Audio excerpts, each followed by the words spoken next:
Influentials seek out information and are innately curious. We recently won 2 Pulitzers, which we're very proud of. Eli Saslow, 31-year-old reporter, for his series on food stamps and the Farm Bill, and Bart Gellman, who was the reporter who got access to a fellow named Edward Snowden and broke out a series of exposés on the NSA.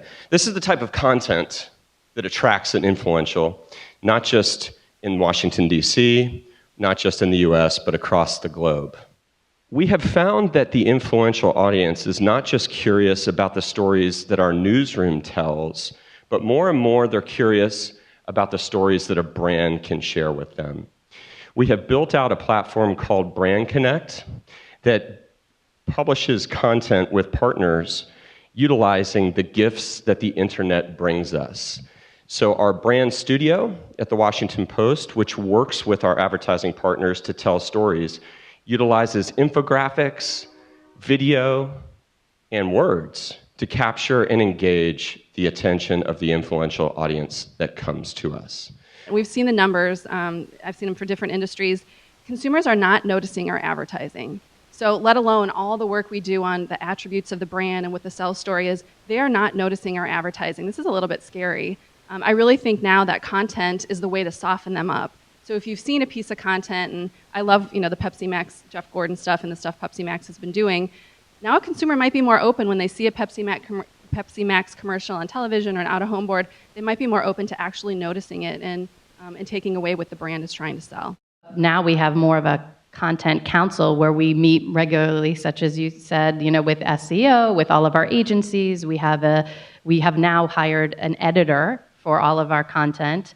That now is much more part of our process in terms of how can we make our content more relevant in the social space. It's not just taking what we're doing here and plopping it over here, but maybe it's a small tweak. We need to be able to try to ride the cultural zeitgeist for our clients on a daily basis in many cases.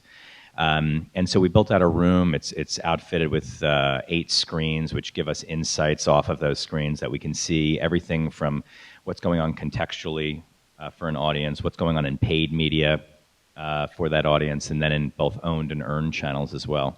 You'd be really surprised how spending just 2 or 3 hours a week in a room like that with your colleagues across various disciplines can really open up a lot of insights that develop ideas. Risks to telling story in today's authentic way is critical, right? Made-up advertising fluff doesn't work. Did 50 years ago, especially in social media today. Everyone's going to call BS on it. So taking risks in an authentic way is what we try to do at BMW. And if we're telling something that's true, and in the end we think it's a great story that speaks to our brand benefit in a consumer way, we think it works. We have a weekly meeting every Tuesday where I get every digital person I can find in a room, and we talk ideas through. And you'll be amazed to see the differences in perspective. I mean, you will have people, social people will tell you that idea is never going to work on social. They'll just tell you it's not going to work. And search people will tell you, well, you got to be careful because that's a really crowded space and you've got to do this, this, this, and this. And the engineers will tell you, well, you can't do this, but you might be able to do that. So think about that in your organizations. The one thing that my team tries to do when working with the different lines of business, we're more like an internal agency, is to sit down with them and say, okay, what does your brand mean, Sapphire? What really does your brand mean? If you were a publisher, i.e. the Washington Post, I never use the New York Times or the Wall Street Journal, of course, but if you were a Thank you very much. We're done here today. And, that is the lesson to take home, people. Write that down in your little notebooks. If you were a publisher and you had to have a front page and you had to have sections in your quote-unquote newspaper or on your website, what would those sections be, literally, Sapphire?